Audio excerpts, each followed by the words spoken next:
Bonsoir à tous. Nous avons le privilège ce soir d'être en direct sur l'une des bases aériennes militaires les plus importantes de France, la 102. Nous sommes à Longwy, nous sommes à quelques kilomètres de Dijon et nous allons découvrir quelques-uns des personnages qui habitent et qui travaillent sur cette base. Derrière moi, l'un des 30 Mirage 2000. Générique.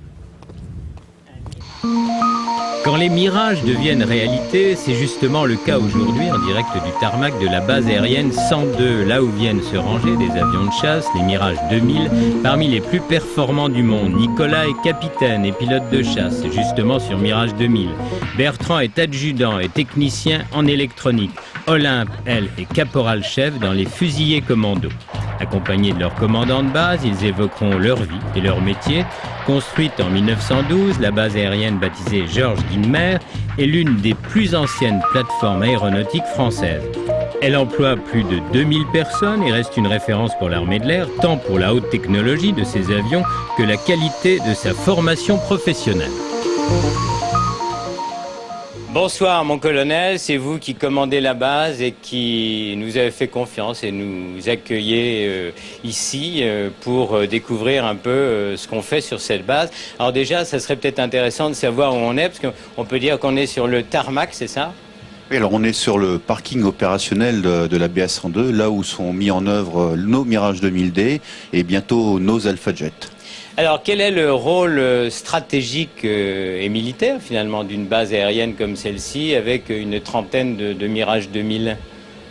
Le rôle se décline en plusieurs pôles d'activité. Pour en citer qu'un, c'est le pôle chasse, avec les avions qui sont stationnés ici, et dont 2 sont armés en permanence, prêts à partir en 7 minutes, à partir de la base de Mont-de-Marsan, à 600 km d'ici, pour se porter à l'encontre d'un avion sur lequel on aurait le doute, mais aussi pour sauver des vies, c'est-à-dire ramener des avions perdus, des avions de tourisme perdus vers le terrain le plus proche.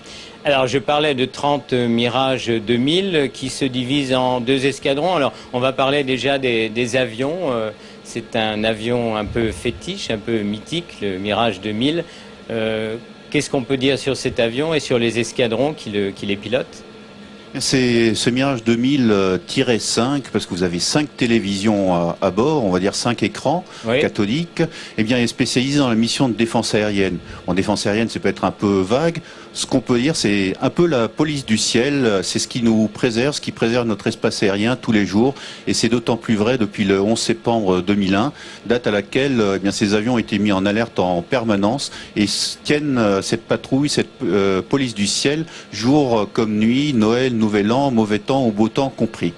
Alors, des pilotes, on va recevoir le capitaine Bardin là, dans quelques minutes, et puis des mécaniciens. On va peut-être commencer à faire un peu l'inventaire, pas des 2000 en détail, mais des 2000 un peu regroupés par secteur, qui vivent quotidiennement sur cette base, à Longwy, à quelques kilomètres de Dijon. Alors, donc, les pilotes, il y a des mécaniciens, ça existe toujours, les mécaniciens. Heureusement, ça existe toujours. Ce sont les écuyers du ciel, comme nous avons nos chevaliers du ciel. Mais au-delà des mécaniciens, des pilotes, des officiers contrôleurs, on peut dire qu'ici s'exercent en gros 3 gros pôles d'activité. Le pôle chasse, je vous en ai parlé, mais nous avons aussi un pôle formation, et vous verrez une jeune commando qui justement travaille dans ce pôle formation, où on forme des commandos, on forme des personnels mécaniciens et pilotes au sol à tout ce qui est Mirage 2000, à mettre en œuvre un Mirage 2000. Et puis on a aussi un petit pôle tertiaire, bien dense, qui comprend notamment notre fameuse musique de la région aérienne Nord. Voilà, bien sûr. Et on m'a dit qu'il y avait un bottier ici. Il y a également un maître bottier, il y a un maître tailleur, il y a près de 50 métiers qui sont exercés ici, alors par des personnels militaires comme par des personnels civils, puisque nous sommes 2000, auxquels il faut rajouter encore les 200 réservistes qui savent nombre pour nombre nous remplacer quand nous sommes indisponibles. Alors des militaires, quelques civils, mais vraiment une ville qui vit le jour et qui s'arrête un peu la nuit, beaucoup rentrent chez eux. Alors, cette ville, cette entreprise travaille le jour, elle fonctionne le jour, mais elle fonctionne aussi la nuit. Et les avions dont vous entendez la mise en route juste à côté de nous en direct, vont s'envoler et vont revenir de nuit. Donc c'est une base qui ne s'arrête jamais. Voilà, alors quelques missions. On va voir maintenant le capitaine Bardin peut nous rejoindre. On va commencer à parler des missions justement. Alors il y a il y a des missions humanitaires, il y a des missions stratégiques. Mais on peut dire que la plupart des pilotes ici et des mécaniciens ont fait le tour du monde. Comment alors ? Ils ont fait le tour du monde, que ce soit en opération extérieure. Et actuellement, j'ai 30 militaires de la base qui sont dispersés en opération extérieure sur les 5 continents. Mais j'ai aussi près de 100 personnes qui assurent la sécurité de l'aéroport d'Orly ou de Roissy. Mon capitaine, bonsoir. Alors vous ne faites pas partie du vol, mais vous avez volé aujourd'hui ? Tout à fait, oui. J'ai eu ce plaisir-là, oui. Eh bien, allons-y. Parlons de ce mot plaisir, parce que comment vous est venu, vous, c'est une vocation, c'est une passion aussi ?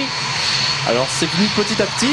Je parle du mot plaisir après coup, sachant que sur le moment, on est quand même énormément concentré dans notre mission.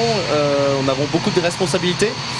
Donc, c'est un plaisir qu'on arrive à trouver dans des parcelles du vol et essentiellement par la suite au cours de notre carrière. Parce qu'on vous voyait tout à l'heure pour le débriefing, c'est-à-dire qu'un vol est complètement préparé avant, accompli et après entièrement débriefé. Le plus important pour retirer justement toutes les leçons que l'on peut apprendre et découvrir au travers de différentes tactiques ou techniques employées. Alors, vous êtes jeune, quel âge vous avez ? 31 ans. D'accord.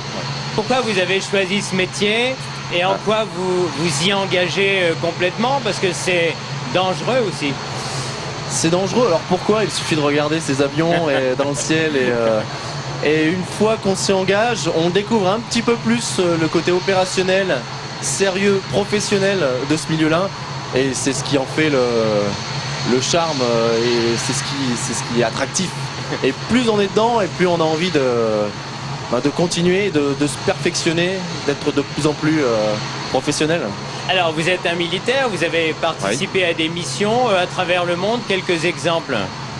Je suis parti en Australie, il y a de ça 2 ans. Je suis parti en Inde. Alors en Australie, qu'est-ce que vous faisiez ? Eh bien en Australie, avec 4 appareils, on s'entraînait avec différentes nations, singapouriennes, australiennes, à monter des missions communes et apprendre les différentes méthodes de travail qui sont différentes selon les nations, non, avec chacun ses... C'est un partage que vous faites, si j'ai bien compris, avec l'Inde aussi également. Également, oui, le partage. Certaines missions sont montées avec elle. Ça fait partie un peu du rôle de l'armée aujourd'hui, de partager finalement avec des pays lointains et de cultures complètement différentes, qui ont les mêmes avions peut-être. Le rôle, c'est déjà de s'exercer à se projeter, comme on dit chez nous, c'est-à-dire envoyer des avions en un temps minimum, des fois 1 journée, 2 journées, à plus de 5000 km de la France. Et dès le lendemain est prêt à exercer notre métier qui est celui de défense aérienne ou de chasseur-bombardier. Donc ça fait partie de ces affaires-là. Et puis on doit aussi apprendre dans ce cadre de mission d'opération extérieure à travailler avec d'autres nations pour être prêt au cas où. Au cas où. Alors Bertrand Maréchal nous rejoint maintenant. Bonsoir Bertrand. Vous êtes technicien en électronique, on pourrait dire mécanicien. Tout à fait, et oui. finalement, le métier de mécanicien est tout à fait étonnant, c'est-à-dire qu'il est lié au monde d'aujourd'hui, aux nouvelles technologies. Alors, en quoi consiste votre métier de technicien en électronique ? Oui, donc pour ma part, je suis à l'ESTS, donc c'est une unité où nous faisons les grosses modifications de l'avion, ou alors pour des réparations, des dépannages qui entraîneraient une longue indisponibilité de l'avion. Donc nous déséquipons l'avion, nous faisons la modification et ensuite après le rééquipement des pièces, nous faisons la validation de toute la modification et la validation de la pose des équipements. Voilà, alors les modifications, il faut dire que on ne change pas d'avion, on garde l'avion et on l'adapte. On le fait évoluer. Sans dévoiler de grands secrets militaires. Quels sont les domaines qui évoluent le plus dans ces avions extraordinaires ? On n'a même pas eu le temps d'en parler, mais on les voit. Donc là, en l'occurrence, le chantier que l'on fait actuellement sur les Mirage 2000-5, c'est au niveau du système d'armes, vu que le Mirage 2000 évolue en système d'armes. Donc nous modifions l'avion, que ce soit au niveau du câblage, que les calculateurs qui sont embarqués à bord. Alors vous êtes bourguignon, vous avez, je crois, une famille pas loin d'ici, sur la côte, en Bourgogne, en Côte d'Or d'ailleurs. Mais vous restez ici quelquefois quand vous êtes d'astreinte, comment ça se passe? Vous êtes... Lorsque nous sommes de permanence sur la base, nous restons le temps de la permanence sur la base, donc de jour comme de nuit. Et puis on peut prendre des astreintes à domicile. Donc là, nous avons des astreintes à 1 heure ou 2 heures ou 24 heures. Donc là, nous sommes à notre domicile, nous devons être joignables et rendus sur la base en temps et en heure. Alors, avant de parler de formation avec le caporal-chef, excusez-moi, j'allais dire, dans quelques instants, vous, justement, en tant que pilote, en tant que mécanicien high-tech, j'allais dire, comment vous informez de l'évolution permanente de la technologie? Capitaine. Eh bien, il y a des études qui sont faites et il y a des retours d'expérience d'équipes spécialisées. Donc on doit les étudier, on doit les maîtriser et on doit les transmettre aux jeunes tout simplement pour qu'ils soient à niveau. Et vous?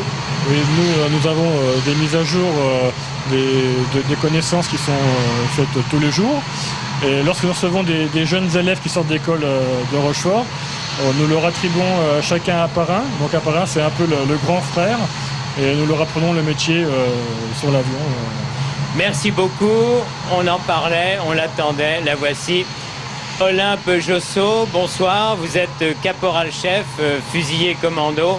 Ça paraît très compliqué, donc vous allez nous expliquer. Vous êtes formatrice, vous-même. Alors, que sont les fusiliers commando? Bonsoir. Bonsoir. Donc les fusiliers commandos sont des gens qui sont chargés de la protection des points sensibles militaires, mais aussi des plateformes aéronautiques en France comme à l'étranger.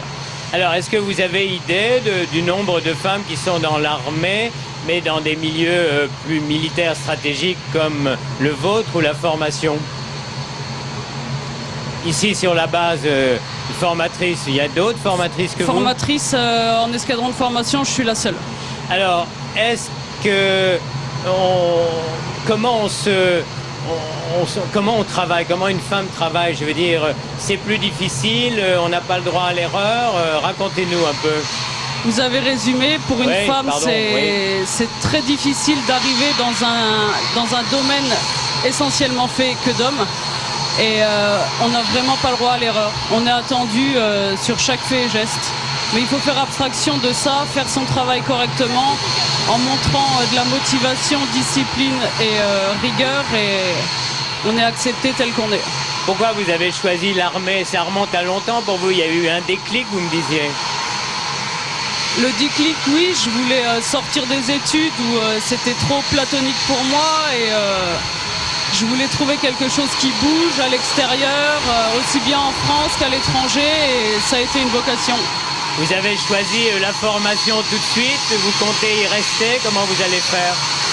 Non, avant de passer en escadron de formation... C'est magnifique quand même d'avoir un Mirage 2000 en direct, ça manque pas d'air.